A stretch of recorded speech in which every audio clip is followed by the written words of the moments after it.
Sri Lavu Sri Krishna ji.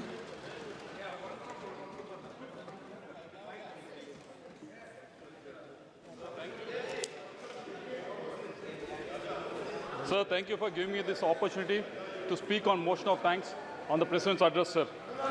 Let me start off by congratulating our Indian cricket team, which has won T20 World Cup after 17 long years. It has brought joy to every household in this country, sir. And I also want to congratulate my colleague MPs who has gone through the grind of election 2024 and has come out here victorious. With you as a leader of this house, as a custodian of this house, I should thank myself. We will definitely work towards fulfilling the aspirations of the people of this country, sir. And I also want to congratulate Prime Minister Modi ji for being elected the third time as a leader of this house, sir.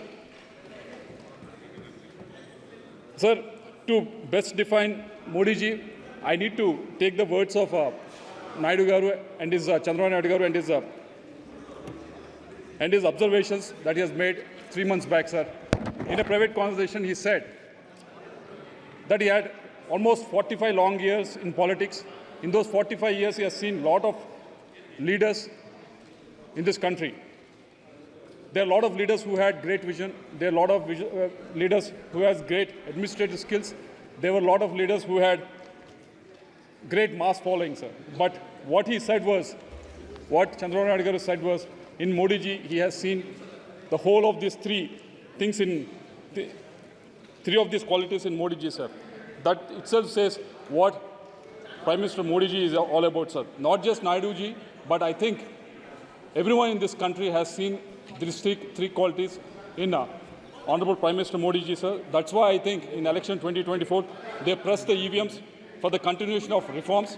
They pressed the EVMs for the continuation of development that he has initiated. They pressed the EVMs for the fulfillment of the aspirations for the youth of this country, sir. Sir, there's so much of negativity that is being talked about for the last couple of hours, but I don't want to go into that. There are some great things that are happening in this country, sir. We are living in a country which has one of the fastest growing economies, sir. GDP has been doubled from $2 trillion to $4 trillion in the last 10 years, sir. In last 10 years, our per capita income nearly doubled, sir. In the last 10 years, exports grew from $300 billion to almost $765 billion, sir. In the last 10 years, our FDI has grown up from $36 billion to $83.5 billion, sir.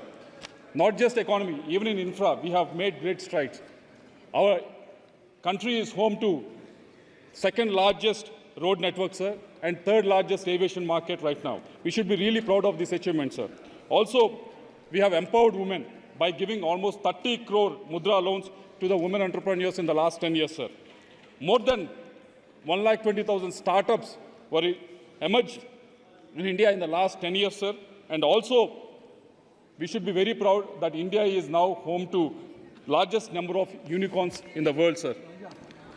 Not just reforms, not just economy, not just infra, sir, but also welfare measures have been taken care in the last 10 years, sir.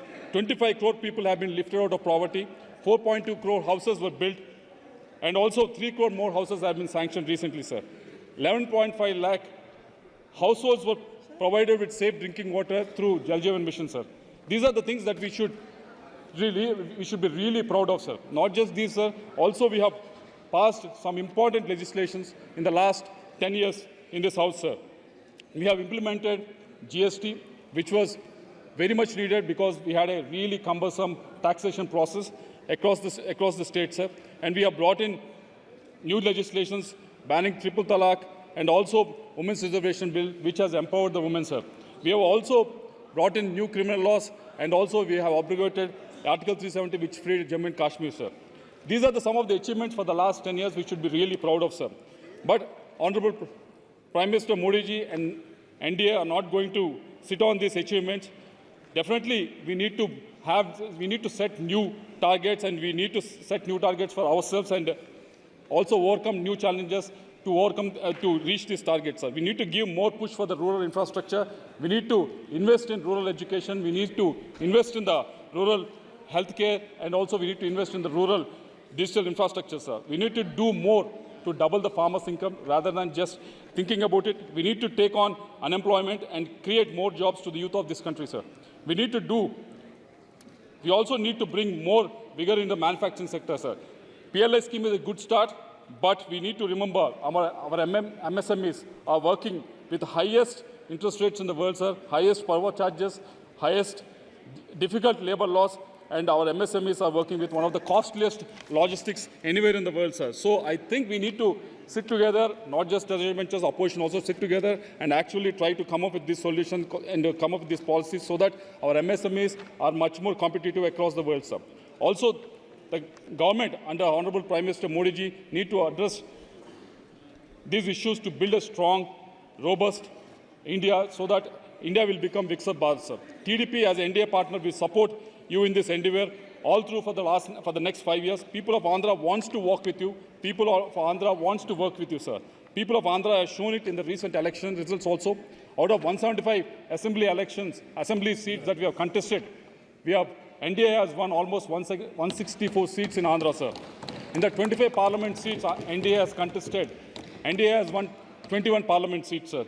That is a success rate of more than 90% success rate in Andhra Pradesh, and also 56% vote share has been given to the NDA, sir. So these are the achievements. These are the electoral results that have happened in the recent elections, sir. So now the election process has been finished. I request the Honorable Prime Minister and the other cabinet ministers to extend a helping hand in reconstruction and rebuilding of Andhra Pradesh, sir. I have used the word reconstruction and rebuilding. It's a very strong word because we are faced with two issues, sir. The first issue being, you all know, we have been talking about this for the last 5 years, and my senior colleagues have been talking about for the last 10 years, about revenue deficit that Andhra Pradesh is facing for the last 10 years, sir. We are struggling with this, so I request the Finance Ministry to actually release the revenue deficit, whatever we are facing, the gap that is supposed to be released almost 7 to 8 years back. We expect them to release it, sir. And also the second problem that we are actually facing is with respect to the debt that we are facing to the tune of 13.5 lakh crores, sir. If the debt is taken to actually add infrastructure, it's no problem, sir. But the problem is in Andhra Pradesh, mainly in the last 5 years, this debt has been taken and no new infrastructure has been added to the state of Andhra Pradesh. So that is what is the problem that we are facing right now, sir. So I expect the Honorable Prime Minister and also the ministers who are sitting here to actually address these problems, sir. Starting with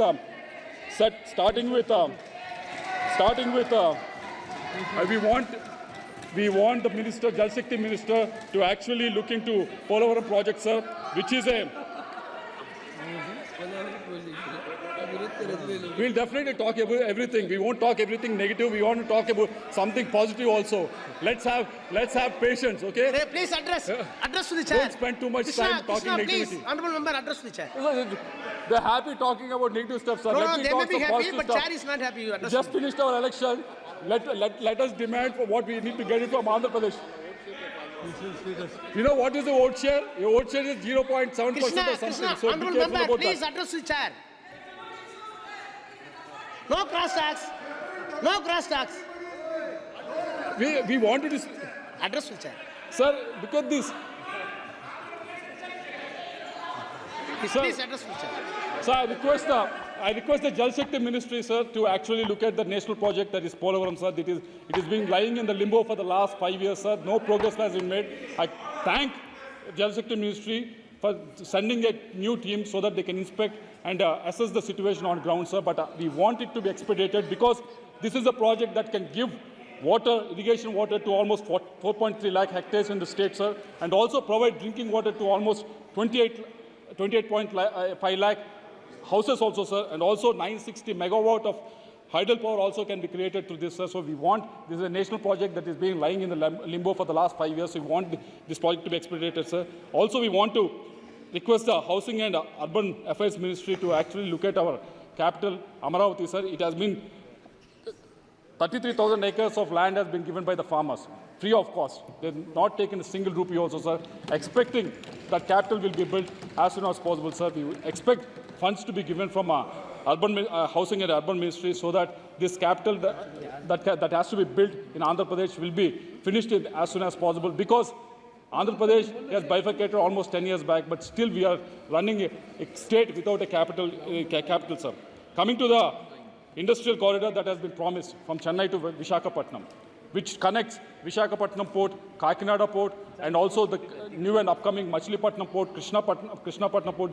All these ports will become connected. So this will actually give a fillip for the term look east, sir. If this corridor can be finished, we can actually bring in investment, we can actually bring in new industry to this area to actually get connected with the East Asian countries as well, sir. So we expect the ministry to look into it and also the treasury ministers to look into it, sir. Regarding national highway projects that have been sanctioned to Andhra Pradesh, there is a ceiling that has been put for Andhra Pradesh, sir. The ceiling has been put for 2024-25 at 4,700 crores. We want this ceiling to be lifted so that more funds can be given to Andhra Pradesh, because my constituency itself in the last 4 or 5 years, you have given projects worth 2,000 crores. So if you put a ceiling of 4,700 crores for the whole state, when do you expect these highway projects to be finished? So we want this ceiling to be lifted. Also coming to the Education Minister, I think he is also here. There are a number of central universities and institutes that have been promised and were given to Andhra Pradesh, sir. But most of these central universities and institutions, except for AIMS, most of them are working from temporary buildings, sir. So we expect these buildings to be completed, the campuses to be built, so that this can function in the original campuses, sir. And also the tribal university and regional institute of education has been promised to Andhra Pradesh. DPRs are getting ready for the last 4 years, but 4 to 5 years, but nothing is moving forward. We expect the education minister to look into it. So we want the education minister to actually move it forward, sir. Coming to the greenfield crude oil refinery and petrochemical complex that have been promised to in the area of Kakinada, we want it to be expedited so that more investment can come in, more revenue can come in, and more employment coming into the region. I just conclude, sir. Last point, sir. No. You are in the government. You can meet the ministers. Lot of times I have 30 minutes, sir. Rajaji, you spoke. You can get it. Sir, and finally, sir, there have been many railway projects that have been sanctioned to Andhra Pradesh. Many railway projects that have been sanctioned to Andhra Pradesh. But the main and important thing that is the problem with this is, sir, we are asking for a state contribution for the land acquisition. You know, we are a revenue deficit state, so we request you to actually don't put us on par with states like Maharashtra, which are revenue surplus. So please consider us special, and make sure that the railway projects go forward, sir. With these comments, with these observations and submissions, I conclude my speech in support of the motion moved by Shri Anurag Thakur ji, sir. Thank you very much. Thank you. Shri Rajiv Ranjan Singh, Honorable Member.